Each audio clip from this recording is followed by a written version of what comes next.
Assalamualaikum mitra muslim adik-adik solih-soliha. Masya Allah, tadi Kak Kiki sudah ditemani oleh Azalia di Kids Vagansa. Dan kali ini Kak Kiki ditemani oleh kakak-kakak dari PPMI Lumajang.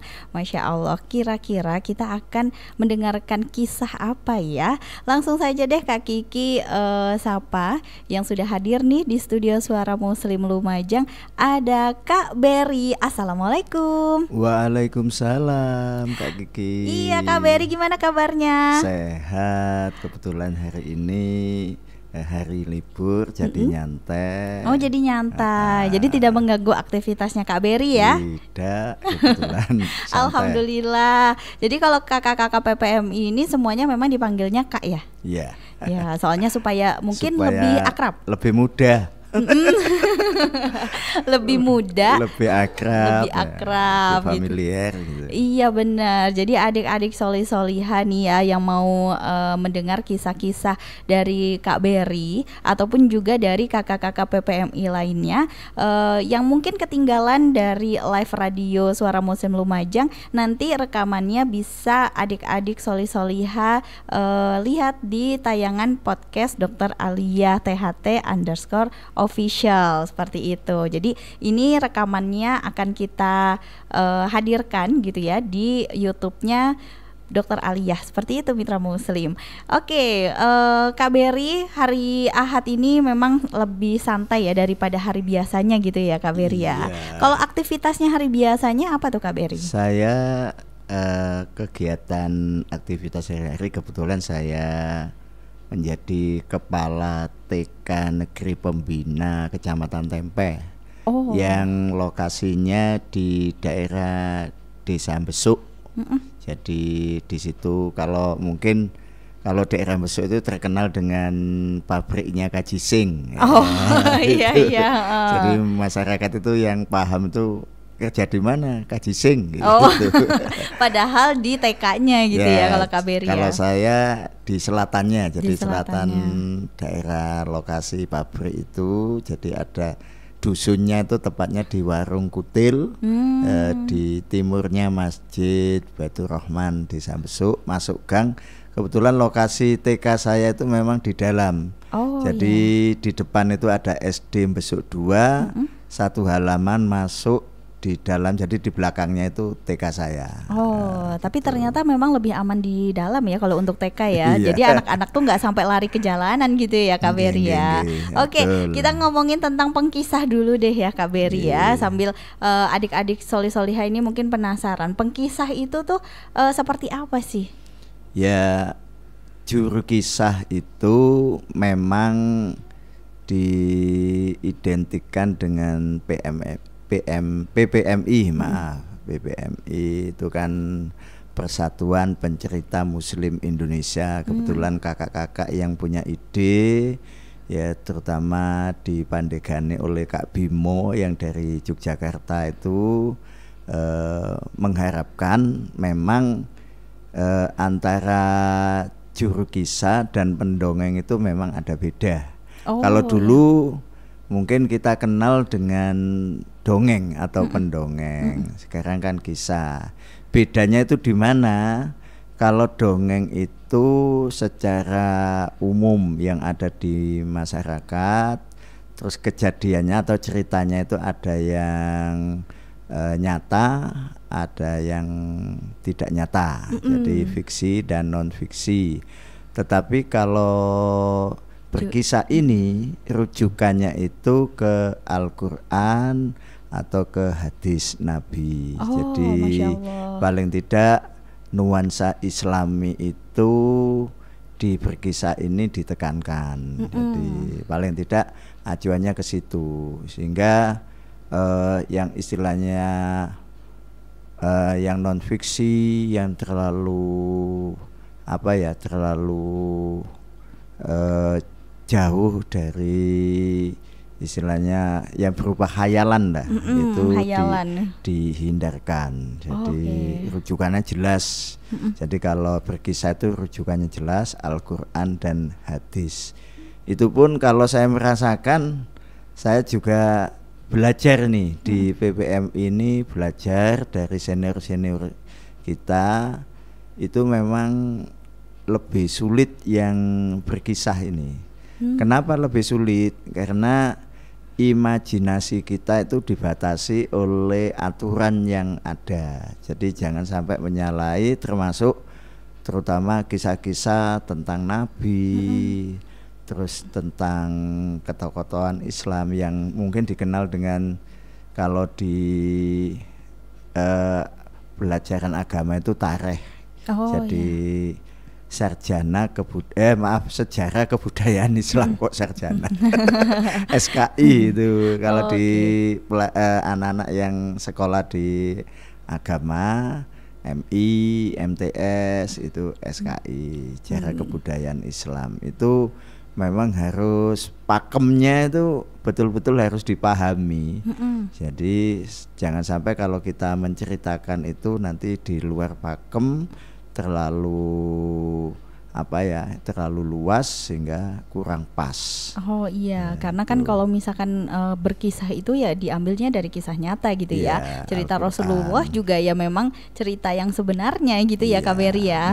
Kalau yang kita tahu kan biasanya anak-anak tuh dulu yang zamannya saya masih kecil itu kan kayak ada pendongeng, jadi nyeritain si kancil kayak gitu. Tapi kalau di PPM ini enggak ya, maksudnya enggak sebuah hayalan yang seperti apa-apa gitu ya Kak Beri ya. Oke, jadi memang ada beberapa jenis juga ya untuk juru kisah. Iya, jadi paling tidak itu acuannya ke Al-Quran dan hadis itu. Itu ya sedikit banyak juru kisah itu harus betul-betul belajar untuk memahami itu. Termasuk karakter suara, perbedaan suara itu juga istilahnya jangan terlalu lebih atau berlebihan. Contohnya kalau kita mengkisahkan tentang sahabat Nabi. Jadi sahabat Nabi itu paling tidak suaranya harus tegas, wibawa, tidak boleh dibuat lebih itu. Jadi seperti lelucon itu juga ada batasan-batasan seperti itu. Makanya lebih sulit, kalau saya mengatakan lebih sulit yang dongeng. Kalau dongeng kan semau kita, kita buat ala lebeh, terus lucu-lucuan itu. Kalau di berkisah ini tidak boleh. Kalau misalnya sahabat Nabi suaranya juga harus tegas, ya itu tidak boleh seperti lebih, itu tidak boleh. Nah tadi di awal Kak Beri mengatakan bahwa Kak Beri ini juga seorang guru ya, kepala TK gitu ya. Gimana nih jadi kepala TK terus kemudian Kak Beri juga jadi juru kisah? Ya, terima kasih. Itu memang didasari dari awal saya semenjak menjadi guru TK. Kebetulan saya ini jadi guru TK sudah 22 tahun. Wow, Masya Allah. Jadi sejak, kalau di PNS-nya, kalau jadi gurunya memang mulai tahun 89 saya keluar SPG, itu sudah mengabdi di lembaga SD pernah, di MI juga pernah. Kebetulan rezekinya di TK. Jadi saya PNS-nya TK, memang jurusan TK, sehingga ketika saya menjadi guru TK paling tidak ciri khas dari guru TK itu harus bisa bercerita. Ya benar sih, benar. Harus bisa mendongeng atau berkisah, paling tidak ya dunia anak TK itu 4-5 tahun itu memang harus banyak dari segi bentuk-bentuk pembelajaran seperti itu. Jadi kalau misalnya pembelajaran yang resmi seperti SD itu juga kurang pas untuk anak TK, sehingga melalui bercerita anak-anak paling tidak terbawa dan masuk untuk kita memasukkan karakter kita, karakter ke anak-anak. Pendidikan karakter itu di berkisah itu atau bercerita itu pas, sehingga dari situ tantangan buat saya. Wah, ini awalnya dulu memang saya ikut workshop, ikut BIMTEK, pelatihan-pelatihan itu awalnya nol putul. Jadi enggak punya background untuk bisa bercerita, tapi dengan istilahnya niatan saya harus bisa, dan saya melihat melalui, kalau dulu kan tidak ada HP, jadi paling tidak ya melalui misalnya rekaman itu, terus tanya ke teman yang senior dari teman-teman yang misalnya punya bakat itu, sehingga kita belajar sharing bersama selang waktu, sehingga ada kesempatan untuk ikut workshop, ditunjuk sama dinas, saya ikuti, saya dalami, mosok sih saya ndak bisa, tapi dengan niatan itu saya belajar, sehingga lambat sedikit demi sedikit saya ikut lomba awal gagal. Waktu itu kayaknya udah biasa gitu ya Kak Berry ya. Semua kalau langsung sukses ya nggak mungkin ya. Nggak melalui proses nggak mungkin ya. Sehingga gagal, dengan kegagalan itu saya nggak pantang surut, sehingga saya tetap belajar. Saya tanya ke yang lebih senior, kelemahan saya di apa ini. Nah, setelah itu mencoba belajar. Lomba berikutnya masuk, kebetulan waktu itu di Jawa Timur tahun 2010. 2010 itu ada pelatihan, saya dikirim oleh dinas. Enggak tahu dinas kok langsung menunjuk saya. Kebetulan waktu itu saya di TK Negeri Pembina Kabupaten Lumajang. Ditunjuk ke Surabaya pelatihan. Waktu itu yang ikut pelatihan harus ikut lomba. Wah, itu tantangan ya. Sehingga paling tidak saya harus belajar. Ternyata saya masuk 10 besar penyaji terbaik itu. Alhamdulillah 2010. Itulah, semenjak itu saya punya niatan saya harus belajar lagi ya. Ikut lagi, ada lomba lagi, ikut lagi. 2013 saya ikut, sudah bukan 10 besar lagi, sudah menjadi juara. Selama 3 tahun itu. Nah, di Kabupaten Lumajang, setiap event perpustakaan Kabupaten Lumajang mengadakan kegiatan lomba mendongeng atau bercerita, saya selalu ikut. Kalau di Kabupaten Lumajang juara 1 2 kali, juara 2 yang waktu itu bahasa Jawa saya juara 1. Yang itu berceritanya pakai bahasa Jawa. Iya. Itu jadi kalau memang bahasa Jawa itu memang tantangannya, kadang kita di tengah-tengah keselip bahasa Indonesia. Iya benar. Itu harus hati-hati ya itu. Itu saya juara 1. Yang cuma yang ada yang gambar berseri waktu itu saya yang juara 2. Yang satunya cerita bebas itu saya juara 1. Kalau di Kabupaten Lumajang saya juara sudah 2 kali. Setelah itu saya sudah tidak boleh ikut lomba di Kabupaten Lumajang. Biar ngasih kesempatan yang lain menang gitu ya. Soalnya kalau Kak Berry terus nanti Kak Berry lagi yang menang. Jadi sebenarnya untuk di hari ini Kak Berry sudah menyiapkan satu kisah ya. Oke. Jadi penasaran nih sebenarnya. Tapi kita jeda dulu ya Kak Berry ya. Sambil juga Kak Berry menyiapkan nih kisah apa yang akan dibawakan di pagi hari ini. Karena Mitra Muslim, adik-adik solih solihah juga sudah menanti, sudah menunggu untuk kisah dari Kak Berry. Nanti kita jeda dulu ya Kak Berry ya. Ya adik-adik solih solihah, Kak Kiki dengan Kak Berry jeda dulu ya. Nanti kita kembali lagi untuk adik-adik. Ya, kembali lagi adik-adik solih solihah bersama Kak Kiki dan juga Kak Berry dari PPMI Lumajang. Nah, udah penasaran kan ya pastinya adik-adik di rumah ini mendengar kisah dari Kak Berry. Kak Kiki juga penasaran kira-kira Kak Berry ini punya kisah menarik apa nih? Langsung saja deh Kak Berry, silahkan. Terima kasih Kak Kiki. Halo adik-adik Kitfagansa yang sangat Kak Berry cintai. Semoga hari ini di hari Ahad yang penuh ceria ini adik-adik bahagia. Ya seperti yang disampaikan Kak Kiki tadi, Kak Berry di sini akan membawakan sebuah cerita atau kisah dalam kehidupan sehari-hari. Tapi paling tidak kisah ini juga merujuk ke Al-Quran, perintah Al-Quran, di mana mungkin di dalam rukun Islam itu adik-adik kenal.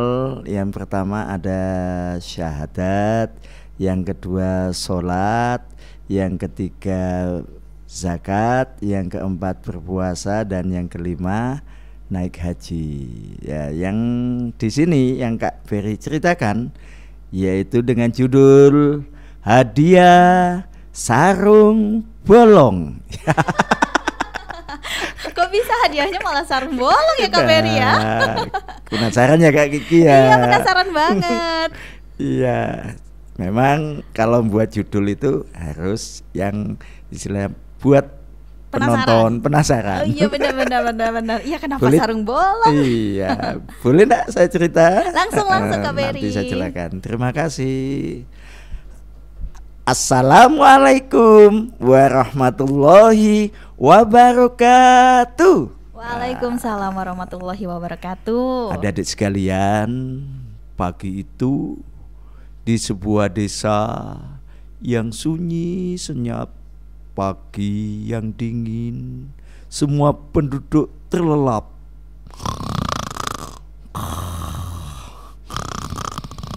Sebelum subuh adik-adik, tetapi ada satu hewan yang setia membangunkan setiap penduduk yang ada di desa itu. Pak pak pak pak pak.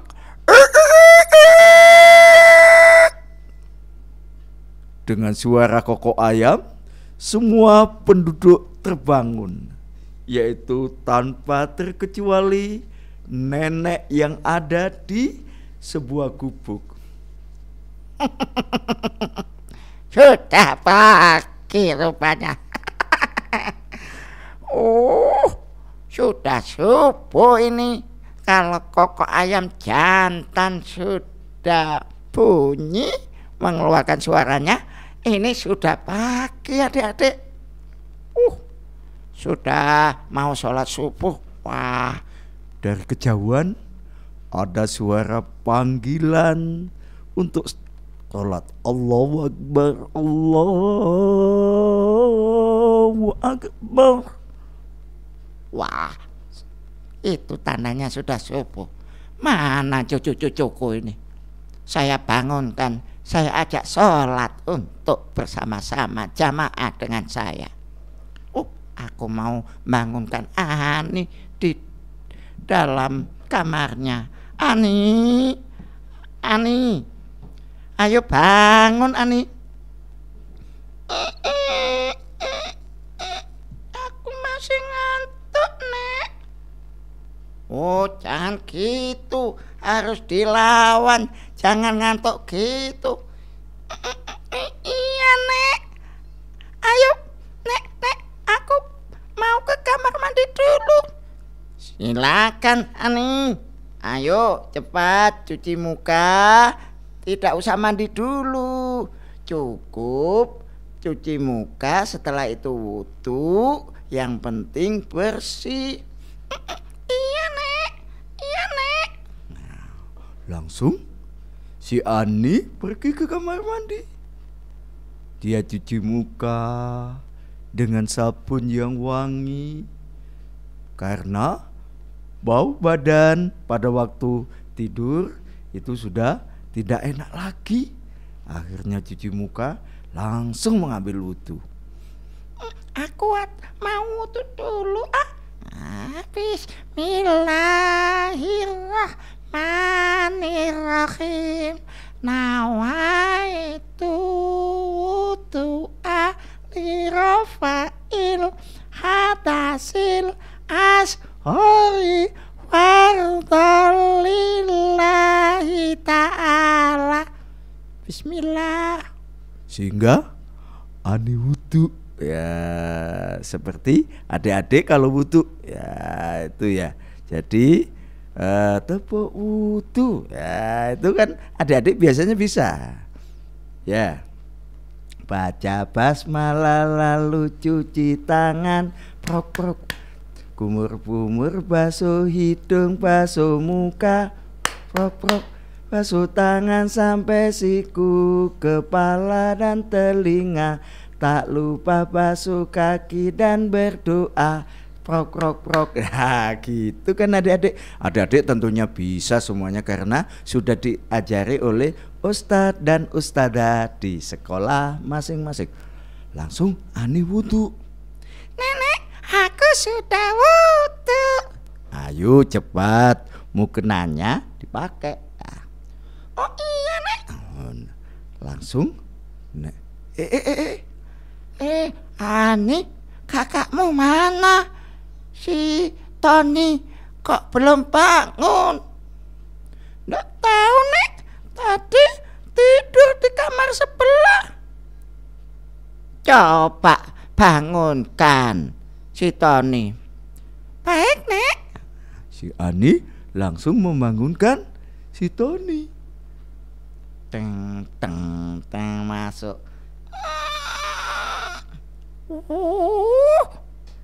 Kak Tony kalau tidur kok seperti itu ya?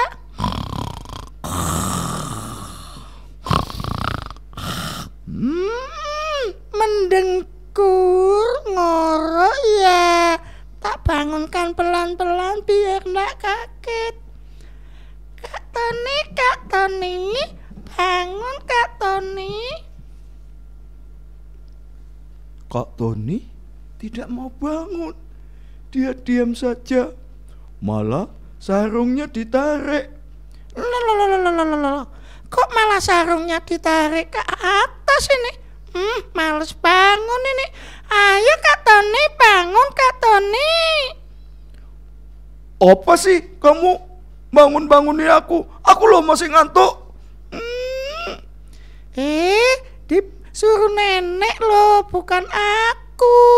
Nenek yang menyuruh supaya Kak Tony sholat subuh berjamaah dengan aku. Sudah sana, nanti saja aku sholat sendirian. Aku sudah bisa. Ya kalau kamu masih belajar. Kak Tony, nanti dimarahin nenek. Sudah, pergi. Tony masih ngantuk. Kak Tony ngentut. Biar sudah, saya mau ke nenek. Kalau Kak Tony tidak mau bangun. Akhirnya si Ani pergi ke nenek. Nenek, Kak Tony tidak mau bangun. Oh, memang Tony itu. Kalau disuruh sholat subuh kok repot sekali membangunkan. Coba aku bangun nih. Iya Nek.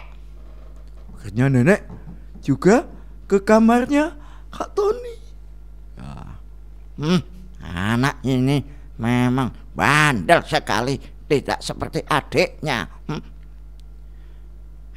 Tony, bangun. Ayo bangun. Digoyang-goyang tubuhnya Tony. Memang dikiranya Ani adik-adik yang bangunkan. Memang Ani nih. Apa sih? Saya masih ngantuk. Sana, pergi. Kakinya menghentak. Akhirnya nyenggol sama kayak, aduh, kamu kok jejak sama saya? Ampun Nek, saya tidak tahu. Saya kira adikku Ani tadi. Sudah, ayo bangun. Ya Nek, sebentar lagi nenek sholat duluan. Saya sholat sendirian Nek. Oh, begitu ya. Ya sudah, pokoknya yang penting kamu sholat. Baik Nek, aku pasti sholat Nek. Si Tony pura-pura bangun. Ya, ternyata sampai di pintu si Tony menutup pintu lagi. Tidur lagi aku masih ngantuk. Nanti saja, aku loh bisa sholat sendirian. Ani, ayo sudah sholat dengan nenek. Biar itu si Tony nanti sholat sendirian katanya. Baik Nek. Akhirnya nenek dan Ani sholat berjamaah sampai selesai. Begitu setelah selesai sholat, nenek langsung ke dapur untuk menyiapkan makanan cucunya berdua. Lupa kalau mau menyuruh si Tony untuk sholat. Akhirnya nenek sibuk di dapur. Selang beberapa waktu, matahari sudah terbit. Tanda sholat subuh sudah habis. Nah, ada bunyi dari masjid. Sirine dari masjid di desa sebelah. Tanda sholat subuh sudah habis. Si Tony mendengar, tetapi malah sarungnya ditarik lagi. Aku masih ngantuk, nanti saja sudah. Selang beberapa waktu setelah nenek bangun, membangunkan Tony dan sudah masak tadi dan sholat subuh, nenek ingat, Aku kok tidak membangunkan Tony? Ini bagaimana ini? Aduh, lupa aku. Kemana Tony tadi? Mungkin sudah sholat subuh. Mudah-mudahan cucuku ini sama dengan adiknya. Akhirnya nenek pergi ke kamarnya Tony. Dibuka pintunya.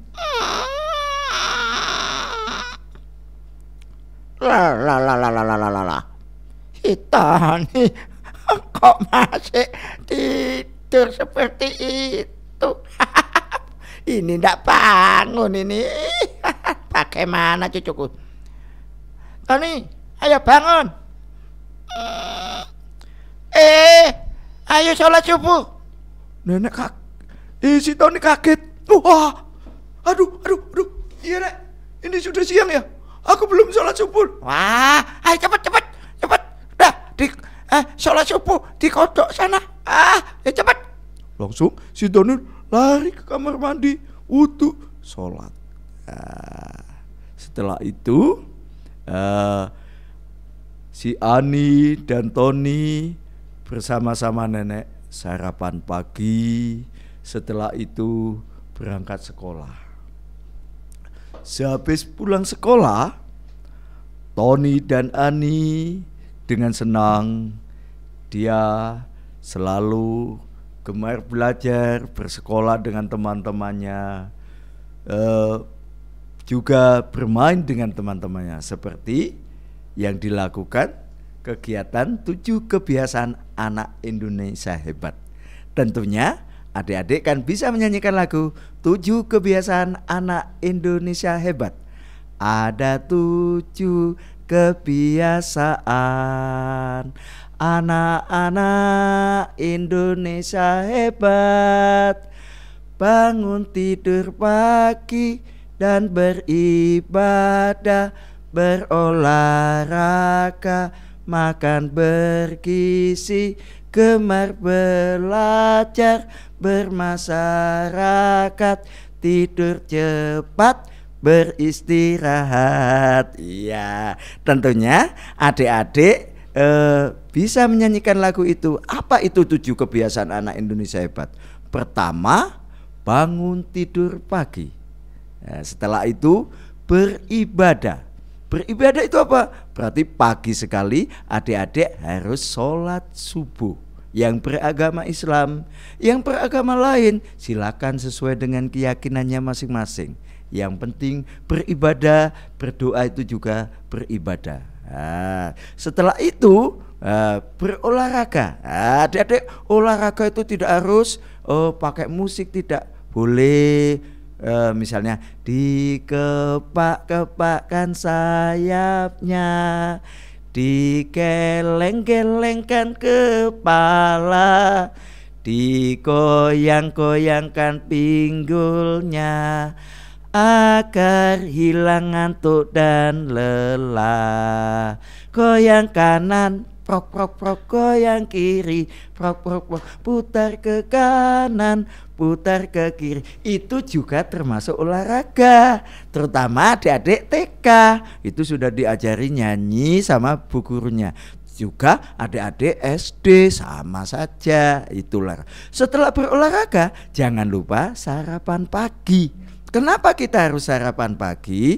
Supaya badan kita di sekolah tidak letih, lesu, tetap sehat. Setelah itu gemar belajar. Setelah gemar belajar, adik-adik pulang sekolah bermasyarakat. Apa itu bermasyarakat? Adik-adik harus bermain dengan teman. Jangan cuma diam di rumah, tidak kenal dengan tetangga. Itu juga tidak bagus. Ya, setelah bermasyarakat, ya itu malam tidur cepat. Adik-adik, tidurnya jangan sampai terlalu malam. Paling tidak jam 9 atau jam 8. Jangan main HP terus. Setelah itu, dari kebiasaan yang ditanamkan oleh nenek tadi, setelah pulang sekolah, ini kita lanjutkan cerita yang tadi. Aku senang. Assalamualaikum, Nek. Assalamualaikum, Nek. Cucuku sudah datang itu, si Tony dan si Ani. Oh, cucuku sudah datang. Rajin sekolahnya ya tadi? Iya, Nek. Iya, Nek. Aku tadi sekolah diajari oleh bu guru nyanyi-nyanyi, termasuk ada 7 kebiasaan anak Indonesia hebat. Bagus itu. Wah. Oh iya, nenek lupa. Nenek menyiapkan hadiah. Hadiah? Aku senang, asik. Aku dapat hadiah. Enak. Kakak saja yang dapat. Aku juga dapat. Semuanya pasti dapat. Sudah saya siapkan. Apa itu, Nek? Hadiahnya? Rahasia. Diambillah hadiah 2 bungkus, dibungkus dengan kertas yang rapi, kertas kado. Satunya diberikan kepada Ani. Ini Ani hadiahnya. Terima kasih, Nek. Ini Tony hadiahnya. Terima kasih, Nek. Aku pasti hadiahnya bagus, baju yang bagus, karena aku pingin. Dulu saya pernah bilang sama nenek. Bilang apa? Itu loh, Nek, waktu diajak ke toko, aku pingin baju muslim yang bagus. Kakak itu, masa kakak tok saya juga? Coba dibuka di depan nenek. Dibukalah hadiah 2 anak itu. Teng teng. Si Ani duluan. Wah, hadiahku bagus sekali. Baju muslim yang bagus. Wah, ini sebentar lagi ada perayaan hari besar Islam. Aku pakai kah? Oh, pasti bagus ini. Teman-temanku senang, saya juga senang. Dek, aku juga bagus. Ayo, Tony, buka. Tak buka belan-belan, khawatir sobek. Ya. 1, 2, 3. Apa ini ya? Wah. Kenapa, Kak Tony? Kenapa, Tony? Loh. Hadiahku kok seperti ini? Ini betul sarung, tapi kok bolong, Nek. Ini habis disetrika, kena setrika, bolong ini. Loh, kok hadiah seperti ini? Tony, itu sesuai dengan kebiasaanmu. Loh, kebiasaan apa, Nek? Gini, ayo dengarkan ya cucu-cucuku, Ani dan Tony. Iya, Nek. Ayo, siapa yang rajin sholat? Tiap pagi subuh dibangunkan oleh nenek, selalu bangun langsung sholat jamaah dengan nenek. Si Tony langsung ingat. Iya, aku kan selalu males kalau dibangunin nenek, tidak bangun tapi sarungku yang kutarik ke atas, aku tambah tidur. Dalam hati Tony seperti itu. Aku, Nek, selalu jamaah dengan nenek. Iya, betul.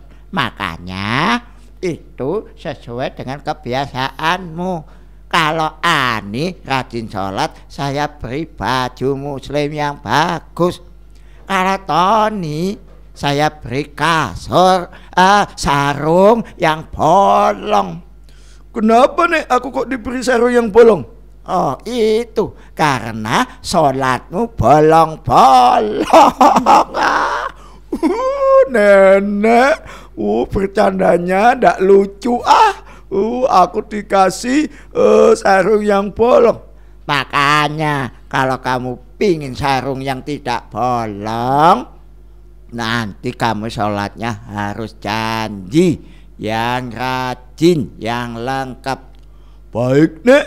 Wah, itulah, kamu kan sudah tahu sholat 5 waktu itu wajib apa enggak? Iya Nek, rukun Islam ada itu yang sholat 5 waktu.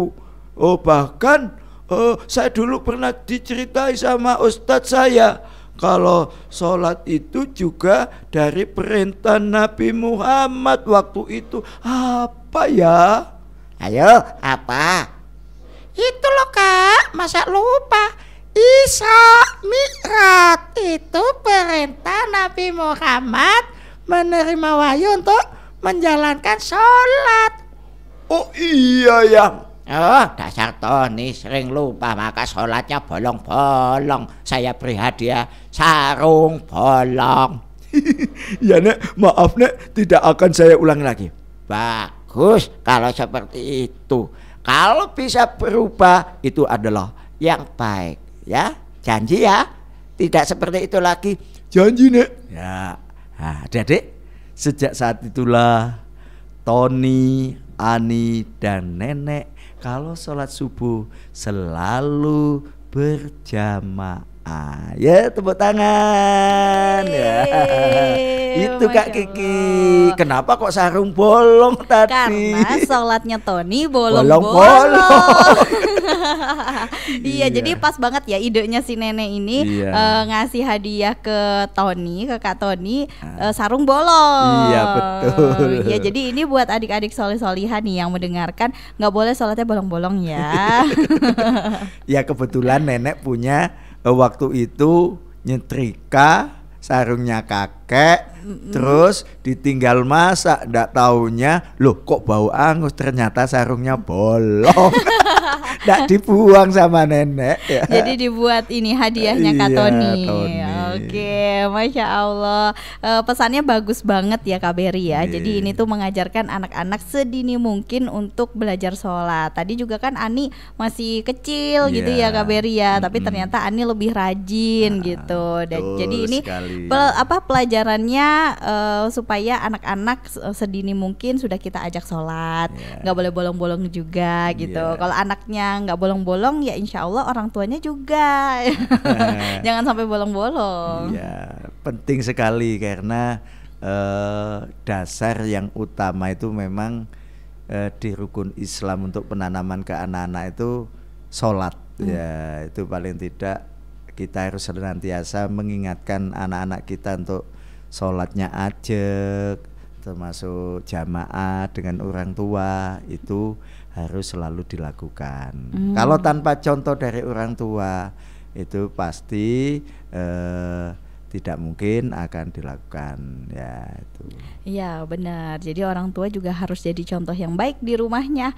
Oke, kita jeda dulu ya Kak Berry, nanti kita bisa melanjutkan materi-materi tadi yang sempat kita pending. Soalnya adik-adik sudah pengen mendengar cerita dari Kak Berry dan Masya Allah luar biasa, pesannya dapat banget gitu untuk kita selalu diingatkan untuk sholat gitu.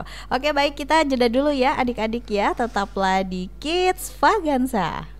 Iya Kak Berry ya, tadi tuh saya sempat bertanya-tanya juga gitu ya bahwa Kak Berry ini bisa memperankan suara dari nenek, Kak Tony dan juga Ani dengan berbeda-beda gitu ya Kak Berry ya. Termasuk juga suara ayam. Itu suaranya kok mirip banget gitu ya, termasuk buka pintu gitu. Itu termasuk teknis yang ada di PPMI gitu ya. Iya betul ya. Ya itu secara umum, bukan semua yang berkisah atau bercerita itu bukan rahasia khusus lagi, rahasia umum. Itu dasar yang harus dipunyai. Olah vokal, karakter itu.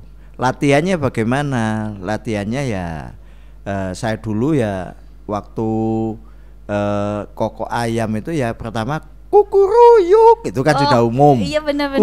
Kukuruyuk. Nah, saya ngajari anak didik saya juga seperti itu.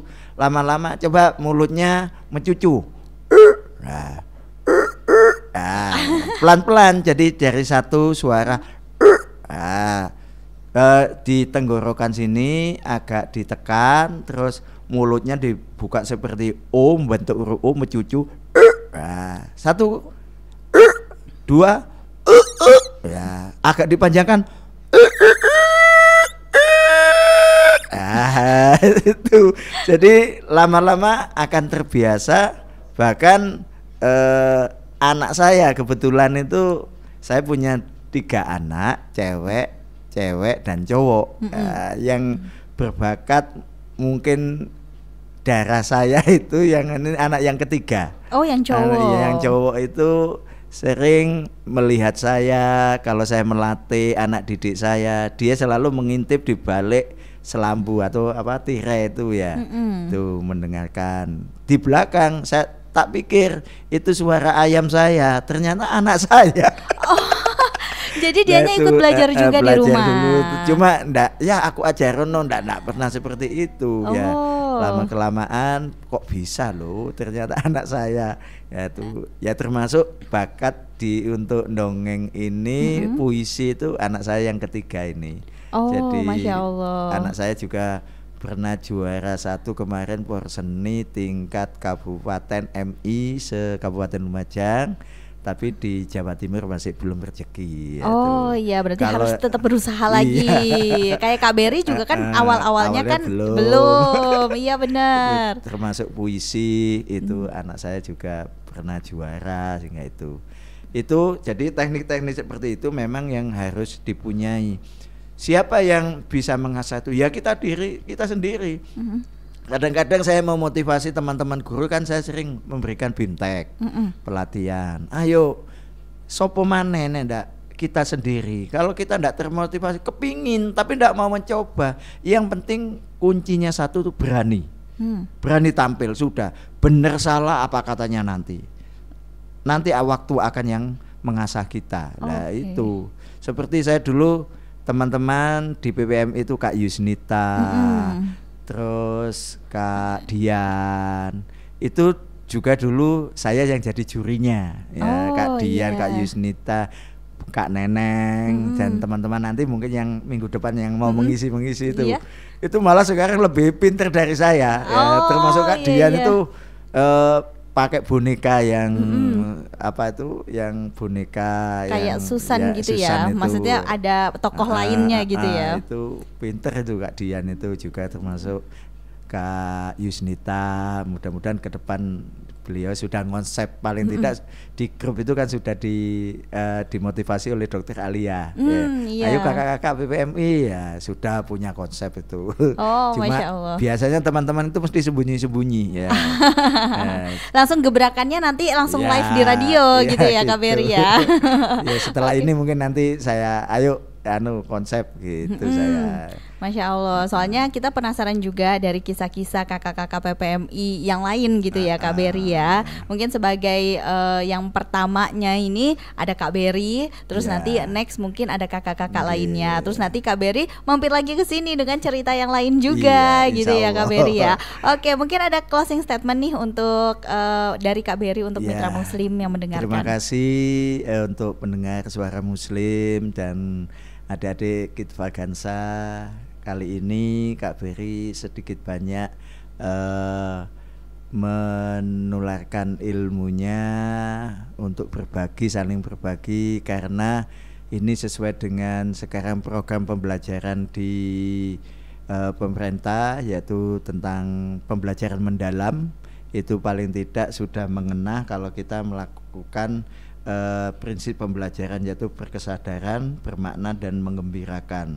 Juga di dalam menyampaikan materi itu menggunakan pengalaman belajar, yaitu 3M, yaitu memahami, mengaplikasi dan merefleksi. Kalau kita dalam memberikan ilmu kepada anak didik kita dengan menggunakan prinsip-prinsip dari pembelajaran mendalam itu, insya Allah apa yang diharapkan oleh pemerintah dan juga belajar yang aktif pada anak kita akan membentuk generasi karakter yang betul-betul dambaan dari kita semuanya. Jadi itu selamat untuk belajar, untuk berkisah ini. Memang tidak semua istilahnya kalau tidak mau mencoba orang itu akan bisa. Jadi latihan yang rutin, pantang menyerah, semangat untuk bisa, pasti kita bisa. Itu. Terima kasih. Terima kasih Kak Kiki. Iya, sama-sama. Terima kasih banyak Kak Berry sudah mampir dan sudah berkisah juga untuk adik-adik di program Kids Vagansa ya. Sukses selalu untuk Kak Berry yang sudah banyak sekali pengalamannya gitu ya. Terima kasih. Assalamualaikum. Waalaikumsalam Kak Kiki.